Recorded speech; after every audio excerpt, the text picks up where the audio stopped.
When I bought my house 3 years ago, I thought I was buying peace. It sat at the end of a quiet cul-de-sac, with tall hedges shielding it from the road and a driveway that curved neatly up to a double garage. The kind of suburban oasis people dream about, quiet, private, secure.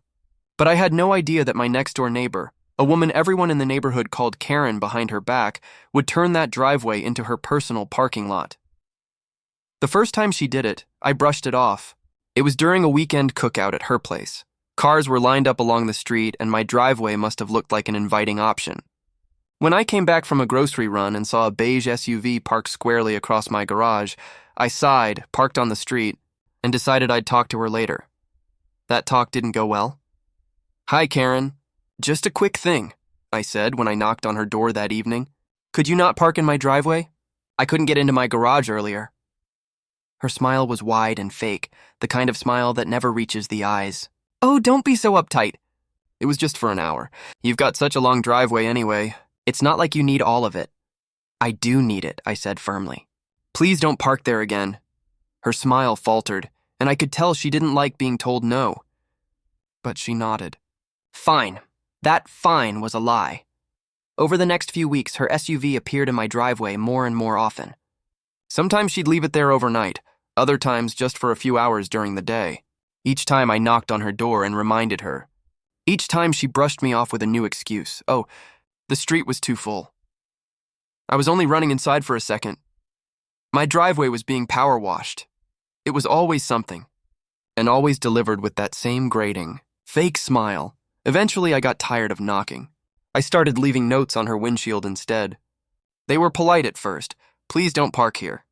Then they became more direct. "This is private property. Next time I'll have you towed." The morning I actually called a tow truck, she came running out in her robe, screaming bloody murder. "You can't tow me. I live right next door." "That's exactly why I'm towing you," I said coolly. "You should know better." She stood in the street, hair in curlers, arms flailing as the tow truck driver hooked up her SUV. "I'll report you to the HOA. You'll regret this." But the HOA president told me later that day, "She doesn't have a leg to stand on. It's your driveway. You can tow anyone you want." That didn't stop her, of course. If anything, it made her bolder. She started parking even more frequently, almost like she was daring me to tow her again. Once, she left her car blocking my garage for an entire weekend while she went out of town. I had to park on the street and carry my groceries past her empty driveway every time. The petty anger simmered inside me until I couldn't ignore it anymore. That was when I got an idea. I work in IT, and I've always been a bit of a tinkerer. My garage is half storage, half workshop, full of tools and parts from projects past. One night, after yet another confrontation with Karen, I sat in my workshop and stared at a stack of steel tubing I'd ordered for something else. That's when it hit me. If she wanted to treat my driveway like a parking lot, I'd make it clear that it wasn't. Not with notes, not with tow trucks. With a gate. Not just any gate. An automatic boom gate like the kind you see in parking garages. Something that could rise when I drove in and slammed down before she even thought of sliding her SUV into my space. The project consumed me for weeks. I ordered a heavy-duty barrier arm, a motorized lift, and a programmable remote system. I poured fresh concrete at the foot of my driveway to anchor the post, ran wiring underground to the garage, and installed motion sensors so the gate would only rise for my vehicles. I even set up a keypad for delivery drivers and visiting family. It was the most fun I'd had in months, and every time I tightened a bolt or soldered a wire, I pictured Karen's face when she realized she'd been locked out. The day I finally flipped the switch, the arm lifted smoothly into the air with a satisfying whir. I backed my car out, then pulled in again. The sensors read my license plate. The arm rose automatically, and as soon as I was past, it lowered again, blocking the driveway completely. I laughed out loud. It worked perfectly. That night, I slept better than I had in months, and the very next morning, Karen tried to park in my driveway. I was sipping coffee by the kitchen window when I saw her beige SUV creep down the cul-de-sac. Like a predator circling prey, she slowed near my driveway, turned her blinker on, and started pulling in. For a brief, blissful moment, I thought she might realize the bright red and white boom arm was down and stop. But of course she didn't. Her bumper nudged the barrier with a dull thud, and the arm didn't budge. She hit the gas harder, the gate holding firm against the weight of her SUV. Then she slammed her palm against the horn, blaring through the neighborhood. I stepped outside. mug in hand, and called, "Problem, Karen?" She rolled down her window, face red and twisted. "What the hell is this?" "It's called a boom gate," I said calmly. "Keeps people from parking in my driveway. You can't do this." "This is a residential neighborhood, not a parking garage." I took a sip of coffee. "It's my property. I can do whatever I like on it." She got out of her SUV and stormed up to me, jabbing a finger in my chest. "You think you're so clever, don't you? You embarrassed me with that tow truck, and now this. You're making the whole neighborhood hostile." "Karen," I said evenly, "the only hostile one here is you. Park in your own driveway or on the street like everyone else. This gate isn't coming down."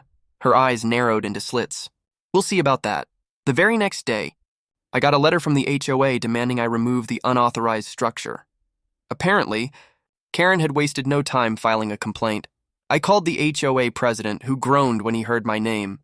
"Look, I know exactly what this is about. Karen's been complaining nonstop, but technically your driveway is private property. The HOA can't tell you what to build there as long as it's up to code." "It is," I assured him. "I filed permits and had it inspected."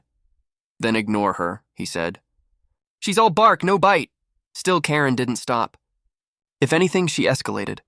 She started parking across the street directly opposite my driveway, leaving her SUV positioned so that getting out of my garage meant threading a needle. She'd sit on her porch, arms folded, watching me struggle to back out without clipping her bumper. Sometimes she'd leave notes taped to my mailbox. "You're ruining the community. Everyone hates you." This isn't over. I started documenting everything. Photos, timestamps, even saving the notes. I knew where this was heading. Sure enough, one afternoon I came home to find the boom arm mangled and bent. Someone had rammed it hard enough to crack the concrete base. My security cameras caught it all. Karen reversing her SUV, lining it up and slamming into the gate not once, but twice before driving away like nothing happened. That was the last straw. I called the police, filed a vandalism report, and handed over the footage. The officer who came out shook his head. "She's lucky this didn't do more damage to her car. We'll forward this to the district attorney. Might even count as criminal mischief." When Karen saw the flashing lights outside my house, she came storming over, shrieking, "You called the cops on me? How dare you?" "You destroyed my property," I said coldly. "Now you're going to pay for it." Her face turned pale when the officer told her she'd be receiving a summons. She stammered something about me provoking her and ran back into her house. For the next week, her SUV never left her driveway. Word spread fast. By the time the summons arrived, the whole neighborhood knew what Karen had done. Some people avoided me, not wanting to get involved, but others quietly slipped me words of support. "Good for you," an older neighbor said one morning while walking his dog. "She's been a nightmare for years, always picking fights." Another whispered, "I hope she finally gets what's coming to her." Karen, meanwhile, doubled down. She filed countersuits claiming my gate was illegal and that I'd endangered her by blocking her access. She even tried to say she thought my driveway was community property. The judge didn't buy it for a second. In court, my lawyer played the footage of her ramming the gate. The sound of the SUV crunching into steel echoed through the courtroom. Karen's face went bright red, and she buried her head in her hands. The ruling was swift. She had to pay for the full repair costs of the gate, plus a fine for vandalism. The judge even warned her that further incidents could result in jail time. Walking out of court that day, I felt 10 feet tall. For once, Karen had been put in her place, not by me, but by the law. When the new boom gate was installed, I upgraded it. Thicker steel, reinforced concrete, brighter warning lights. This one wouldn't bend so easily. I added more cameras too, just in case. For a while, peace returned. Karen sulked around, avoiding eye contact whenever our paths crossed.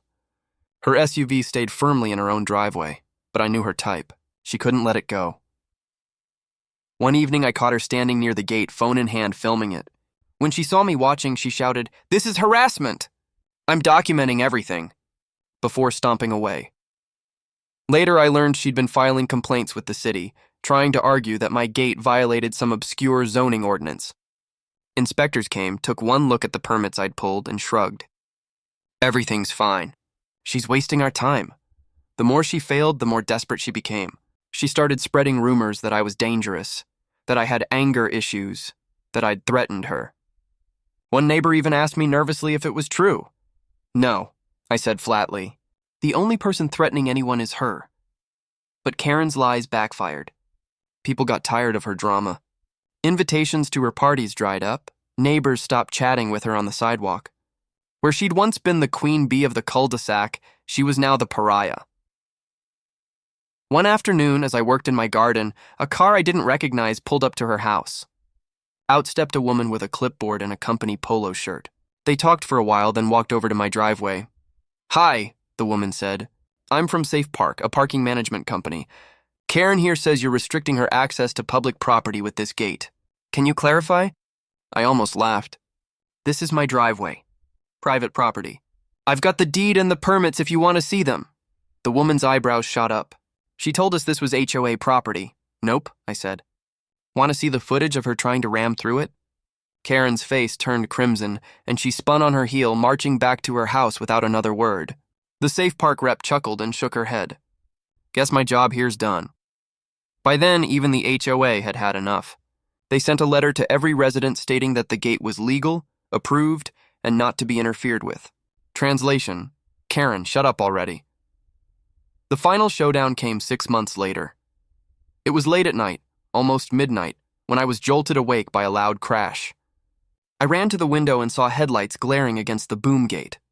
My heart sank. Not again.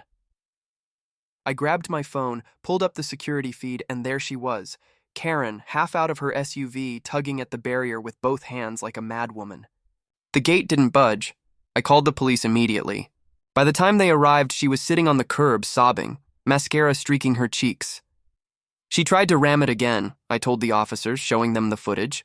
"This is the second time," Karen tried to protest, slurring her words. It's illegal. He trapped me." But she smelled of alcohol and the officers weren't buying it. They breathalyzed her right there, and when the numbers flashed too high, they slapped cuffs on her wrists. "DUI and property damage," one officer said grimly. "She's in real trouble this time." As they led her to the patrol car, she twisted to glare at me. "This isn't over!" she screamed, but it was. The DUI charge stuck, and between that, the vandalism and the fines, Karen's life unraveled. She lost her driver's license. Her job cut her hours because she couldn't get to work reliably, and eventually, a for sale sign appeared in her front yard. When the moving trucks came, I stood on my porch, coffee in hand, and watched her load up the last of her things. She didn't look at me once. The new neighbors who bought her house turned out to be a young couple with 2 kids. Polite, friendly, eager to fit in. The first thing they said when we met was, "We heard about the gate.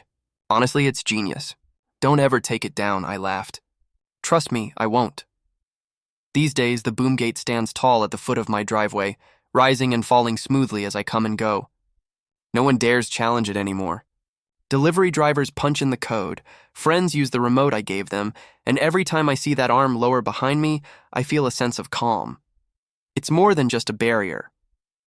It's a symbol of boundaries, of standing up for myself, of not letting people like Karen walk all over me.